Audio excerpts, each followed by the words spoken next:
Welcome back for another Waterfowl Wednesday, guys. And today we're going to be talking about scouting. If you have not seen the video that I did last fall on scouting, go check that one out. It's packed full of information. We were actually scouting and talking about what we were doing that day. So check it out. There's going to be a link somewhere up in the cards. So the first thing that I like to do when I go scout is look at a map. I like to kind of get a bead on what I'm looking at in the area where I'm going to be scouting, whether it's private land or public land. I do it on both. So what I do is I get on my phone and I use this app called OnX Maps. I don't know if you guys have heard of it, but basically it's like a plot map on your phone.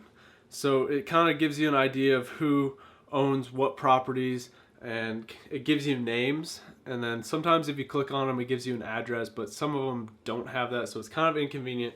But this is great because you pay like, what is it, like 30 bucks for a year or something, or you can just go to your courthouse or I don't know what, but you can get a plot map somewhere. Leave it in the comments if you know where to get a plot map. But basically the plot map shows who owns the sections of the properties and gives you an idea of who to go talk to when you want to go hunt a property. Anyways, on the map side of things, what I like to do is get a bead on what I'm going to be looking at when I go scout. Especially on public land, I really like to know every little detail of the public land that I'm looking at hunting and looking for birds on.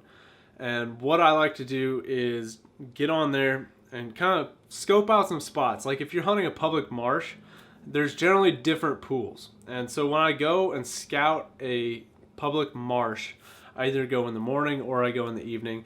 I don't really know which one's better. They both seem about the same to me. They usually stay pretty similar in the mornings and the evenings. I'm mainly scouting in the evening time because that's just more convenient for me.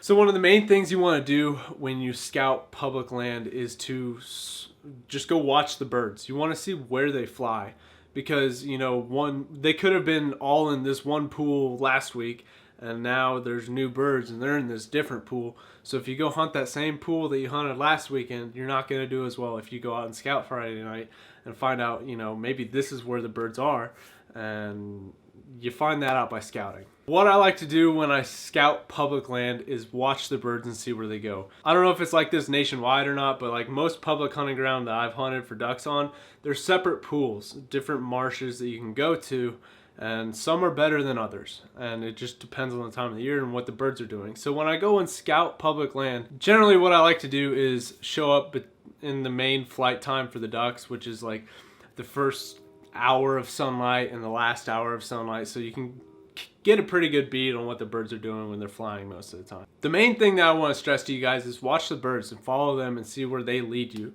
because all you have to do when you scout, it's really, really simple. You follow the birds and see where they land and if they're actively feeding. So let's say the birds get up off the refuge and they fly over to the marshes. What pool are the birds flying to? I mean, there's going to be birds flying every which way, but which one has most of the birds going to it? That's the pool that you want to hunt.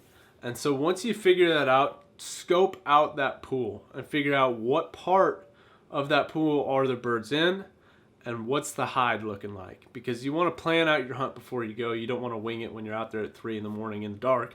So figure that out, and that's why maps are great. I love looking at maps and being like, oh, there's this little curve right here. The wind's going to be coming this way tomorrow, and this will be perfect. And I just thought of something else here. But you want to also think about what the wind is going to be like tomorrow, because if you guys don't know, if you're new to duck hunting, ducks and geese and a lot of water birds cup up and land into the wind. So they use the drag of the wind to slow themselves down. So you want to have the wind at your back, and a map is great for that, to figure out like what's the best spot. So when I'm on private land, what I like to do is I like to go out, you know, with that same, you know, hour time span in the morning and in the evening when they're flying most of the time to go out to feed. What I like to do is follow the birds from their roost or their midday loaf or wherever they are. Find the birds. Step one, find birds. Find the birds and then watch them. And then once they get up, I drive and follow them. And the birds will lead you to the field that they're feeding in. And most of the time, they're going to be coming back that next morning so you can hunt there. Or if you're scouting in the morning, set up in that field in the evening, they'll most likely be back. Unless it's like super warm. When it's warm, they don't generally feed twice a day. And when it's super cold, they fly really late. So there's like a Goldilocks zone when they're feeding twice a day.